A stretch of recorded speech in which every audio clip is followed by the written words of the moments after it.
The American Revolutionary War marked an incredible turning point for American independence from Great Britain. Leading up to the war, America suffered threats to their national identity. Some of the most noticeable acts that threatened American independence were the Stamp and Sugar Acts, when Britain excessively taxed colonists and gradually stripped away their freedom. Holding one of the most renowned quotes in American history, quote, "No taxation without representation," end quote, the Stamp Act marked a turning point for America's realization of their loss of rights. Americans' search of their distinct identity became prevalent. Riots like the Boston Massacre energized the anti-British sentiment.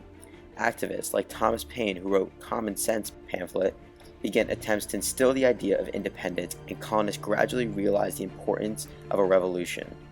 Thomas Paine even said, quote, "There is something absurd in supposing a continent to be perpetually governed by an island," end quote.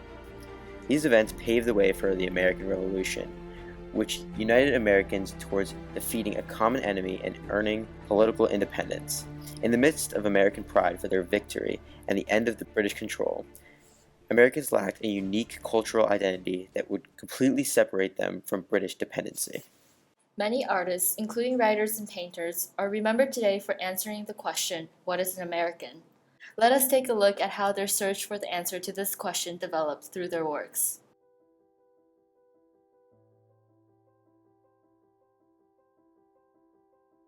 Saint-Jean de Crèvecoeur is one of the first European-born American authors to explore the question, "What is an American?" In a series of letters titled, "What is an American?" that were published in 1782, he maps out a unique American identity through his perspective as a French-born farmer. To Crèvecoeur, political, economic, and religious freedom is what distinguishes America from Europe.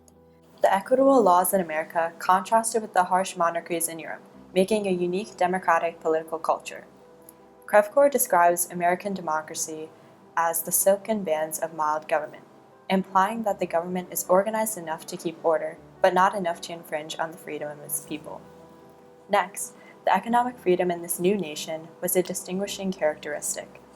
The vast amount of open land in America, combined with the diversity of customs, climate, and mode of agriculture in the various regions, ensured that every citizen would find their special place and truly belong to the country. The people were motivated to work because of the personal rewards that came with their labor. None of the farmers' crops would be given to the church, lords, or government. Crèvecoeur states that the divide between the wealthy and the poor was much smaller in America in comparison to Europe because of the equal opportunities offered. Furthermore, each citizen was free to practice any religion they chose without fearing persecution. The mixing of various European ethnicity groups and sects of Christianity was seen as creating a new race, Americans. If immigrants were willing to work hard, they would flourish on American soil, unlike the dry and infertile climate of European authority. Crèvecoeur separates the American national identity from the European identity through developing the ideas of liberty through opportunities.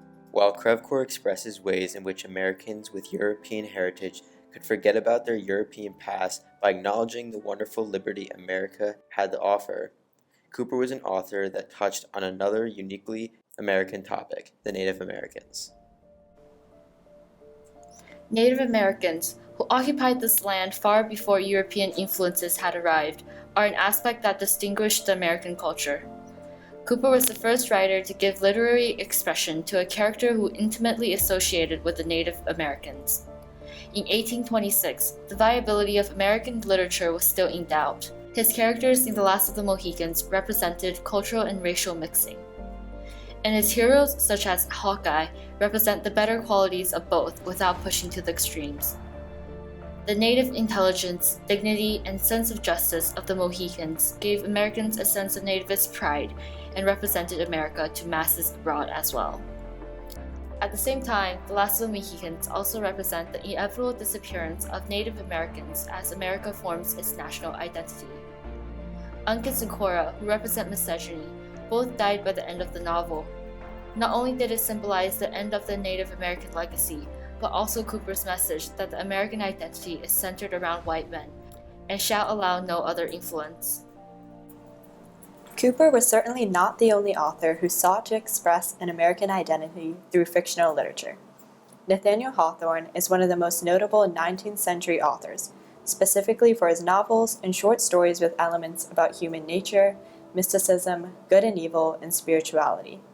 His writings were messages directed towards the American public, and they often criticized European beliefs. Hawthorne's life was steeped in Puritan legacy, and his fictional stories symbolize his wish to remove puritanical influences from his communities. The story Young Goodman Brown was published in 1835. The main character, Brown, after discovering the sinful nature of all the seemingly pious individuals of his community, entered a state of depression and pain. Through this story, Hawthorne is criticizing the Puritan beliefs that are deeply ingrained in Massachusetts. This is his attack on Puritanic Calvinism. When Brown can't find his foot back in the community and dies questioning everything he ever believed, he represents the American idea of breaking away from the community and becoming an individual. The individual is the strong American identity Hawthorne portrays. Different from the European emphasis on strict religions and community expectations, the American individual is free and powerful. Moving beyond the individualistic aspect of the American identity, the American land itself is one that separates America from the rest of the world. But many artists expressed that not only was the American land large, but also uniquely beautiful. More than a painter, Thomas Cole was the nation's first major landscape artist and progenitor who profoundly influenced the country's identity and culture. Cole was born in England and spent formative time in Europe, but the way he paints and what he paints all show that he is truly creating American art with American ideas completely separate from the European culture. Professor DiNatale studies American art at Rosemary Choate College and views Cole as a spiritual protector of America as he expresses his love towards the nation that is his New World Eden. The peak of Cole's career coincided with the peak of Andrew Jackson's presidency. His beautiful landscapes acted as a push against urbanism and industrialization. Born in 1801, he saw England during its industrialization process. To Cole, America's sublime and untamed nature was what made America different, and the land beneath each American's feet is the new Garden of Eden. His paintings of the Catskill Mountains and the Hudson River often excluded signs of civilization. The Oxbow would be a great painting to look at as Cole contrasts and questions the American identity. Cole painted this in 1836, portraying the tension between wilderness and garden, savagery and civilization. The Oxbow turn is in the shape of a question mark. Perhaps it's Cole's way to question the state of America in the 19th century. Is America losing its uniqueness by having civilization replace the God-given nature? By placing himself on the left side of the painting, Cole is making the statement that the wild nature and sublime distinguishes America from Europe, and hence it should be cherished. To Emerson, this New World Eden would need one more thing: the creation of new American ideas. Throughout his two pieces, Self-Reliance and Nature, essayist Ralph Waldo Emerson develops a theme of independence and emphasizes the importance of building a non-historically based society. This correlates to America's identity distinction from Europe and a search for complete cultural isolation from their motherland. In 1836, Emerson published the essay Nature, where he sprouts a transcendentalist philosophical movement.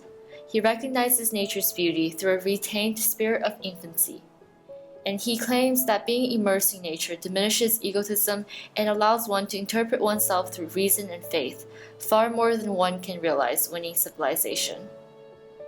Emerson continues his transcendentalist movement, which further impacts Americans' search for cultural independence through his 1841 essay titled Self-Reliance, subsequently building off his nature-related thoughts. In this essay, he further urges the importance of independence and believing one's own thought, which he considers is, quote, genius. In fact, he even writes that imitation is suicide, and that the key to independence is trusting yourself. For a second time, Emerson exaggerates that in order to truly discover oneself, you must be immersed in nature. Throughout both movements, Emerson's important values of discovering and trusting yourself leads a transcendentalist movement that assists Americans in their quest for cultural independence. By mid-19th century, the unprecedented political system Crèvecoeur began to shape in early writings could be seen at a new peak. Jacksonian democracy created a political system that expanded to every corner of every town.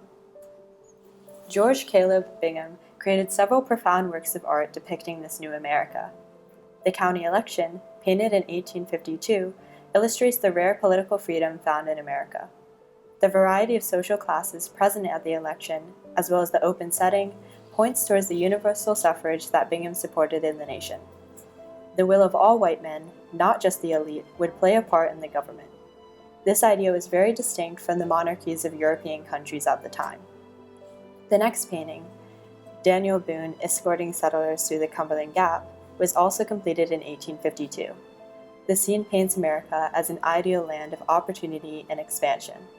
Warm light shines on Daniel Boone as he guides his wife and fellow settlers to new land, emphasizing the idea of manifest destiny. It was God's will for America to grow and push westward. Thus, a sense of American exceptionalism emerges from the painting, as citizens take pride in being chosen by God in the broad, beautiful landscape that is the American frontier.